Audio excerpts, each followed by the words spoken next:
Câmbio. Obrigado, Valério. Quero falar sobre esse episódio em que Delfim tem sangue das mãos diretamente. Delfim é, segundo vários historiadores, mas principalmente segundo o relato do Hélio Gaspari, um dos organizadores da reunião em que a família Vidigal, especialmente um dos banqueiros, Gastão Vidigal, recolhe fundos para a construção da OBAN, a Operação Bandeirantes, responsável que vai dar no DOI-CODE, que é o principal centro de tortura, morte e desaparecimento político do país. Delfim Neto era um representante dos milionários na repressão. No filme Cidadão Boysen, Fernando Henrique Cardoso diz que essa reunião, mais do que recolher fundos, selava um acordo político da repressão com os banqueiros e outros grandes empresários da cidade de São Paulo. Delfim é responsável por isso? Um ministro da Fazenda pode participar de um ato assim e ser considerado uma pessoa civilizada? Começo essa vez. Era para começar com o Hugo, mas ele sumiu. Eu vou começar com o Valério de novo, então. Caiu a internet do Hugo, ele vai voltar. Claro. Bom, é um episódio sinistro, né? Nós estamos falando de uma das páginas mais obscuras e, ao mesmo tempo, mais severas da nossa história, a Operação Bandeirantes. Aqueles que nos acompanham, os mais jovens, talvez não tenham toda a informação necessária para formar um juízo. E o mínimo que pode ser dito é que a Operação Bandeirantes é o ápice da forma de dominação semifascista que o Brasil conheceu entre 69 e 74. Nós estamos falando de uma polícia com license to kill, com liberdade para matar. É disso que se trata. E vejam, eles não matavam somente aqueles que decidiram pegarem armas para lutar contra a ditadura. Eles matavam os inimigos da ditadura, estivessem armados ou desarmados.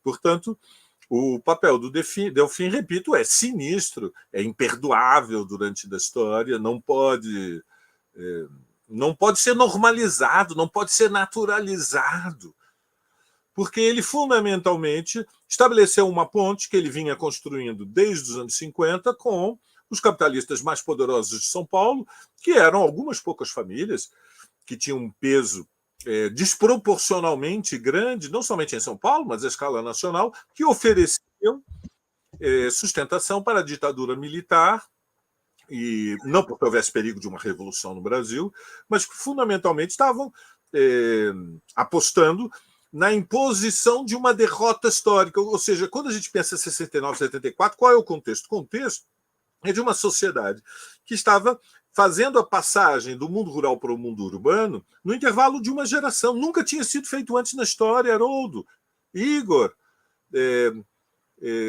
Rose, todos aqueles que nos acompanham.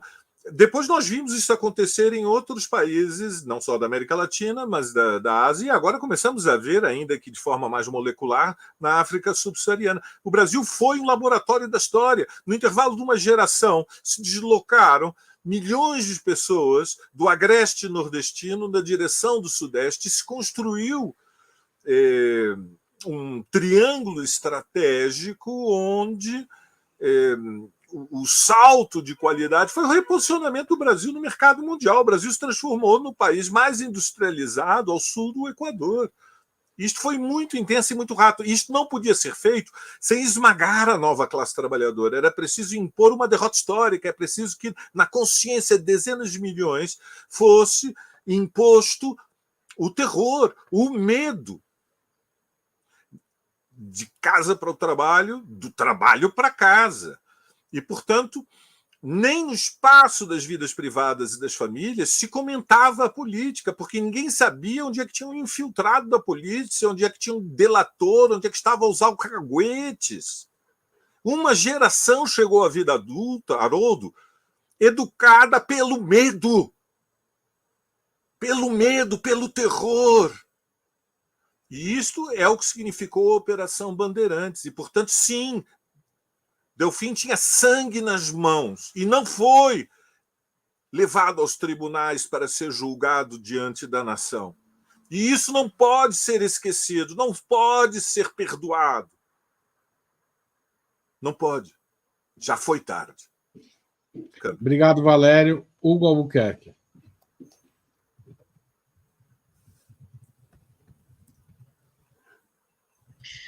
Bom, o Delfim, claro que ele fazia parte dessa estrutura, e aquela reunião e o AI-5 foi uma decisão de estabilizar e tornar o regime aquilo que se leria como estratocracia, um regime militar, né? E uma estratocracia que servia à classe burguesa. Agora, o que é interessante notar são os arranjos dessa elite brasileira e dessa burguesia brasileira nascente. Grande parte da direita, da ditadura, era a direita do varguismo, né? Roberto Campos Avô estava lá, uma boa parte daquela turma estava lá, e eles rompem. Primeiro vice-presidente da ditadura, o tio-avô do atual vice-presidente da República, ele era um sujeito que estava junto do Getúlio. O Delfim, se fosse um pouco mais jovem, talvez também, né? E eles acabam criando aquilo, criando um movimento para modernizar, para fazer o movimento necessário à modernização do capitalismo, usam o cenário da Guerra Fria para isso daí, e obviamente eles sabiam o grau de morticínio que aquilo geraria, seja a perseguição dos ativistas políticos ou a violência cotidiana contra a classe trabalhadora. E as violências silenciosas contra a classe trabalhadora, contra os pobres, contra os indígenas, contra os quilombolas, contra a gente de todo o Brasil. O Delfim sempre viu essa questão como um mal inevitável do processo de desenvolvimento. O Delfim, inclusive, só uma anedota, é um caso real. Ele chegou a dar conselhos para a turma da Reforma e Abertura lá na China. E um dos conselhos que ele deu, olha, a inflação ela é inevitável a uma determinada sociedade num processo de desenvolvimento. Aí a turma do Zhao Ziyan e do Deng Xiaoping vão e ouvem o Delfim, eles ouviram o Delfim. E deu aquela baita crise que a gente conhece como Praça da Paz Celestial, que não foi só Pequim, não foi só a Praça da Paz Celestial, foi o país inteiro. Foi uma crise inflacionária. Quando os chineses, ouvindo, dentre outros, o nosso Delfim Neto, falaram, não, inflação é inevitável, porque a inflação nunca foi um erro aqui no Brasil. A inflação, ela era um mecanismo político de gestão da mão de obra e, inclusive, uma maneira de você diminuir o próprio salário com a desvalorização quase que diária do ganho do trabalhador. Então, tudo isso era um projeto que sabia que era sangrento, mas para o qual pessoas como o Delfim não estavam nem aí. Era um mal inevitável. Tá certo, eu vou passar a quarta pergunta da noite, que é a seguinte. O presidente Lula soltou uma nota. Ah, desculpa, Rose, com o negócio da saída do Hugo, eu perdi a conta, desculpa. Não, eu vou ser breve, vou ser breve. Não precisa, você tem os mesmos 3 minutos para falar sobre o banho. Eu peço desculpa. Então, sobre a participação do Delfim na repressão mesmo, o que falam é que ele participava de um almoço mensal para recolher os cheques para financiar a OBAN, a Operação Bandeirante, que torturava pessoas, né, que demonstrassem qualquer tipo de desaparecia com as pessoas e no doicode morreram 49 pessoas, qualquer pessoa que eles achassem que estavam ameaçando a estabilidade do regime e, portanto, daquele processo político-econômico que ele era o grande ideólogo. Então, ele era meio que o passa-chapéu ali, que se reunia com grandes empresários, inclusive os empresários da Fiesp, da burguesia industrial, para financiar a repressão do Estado brasileiro. Então, esse era o papel dele. Então, eu volto a dizer, não era um quadro, um tecnocrata, um quadro que lidava com questões técnicas, ele estava diretamente envolvido na repressão do regime militar.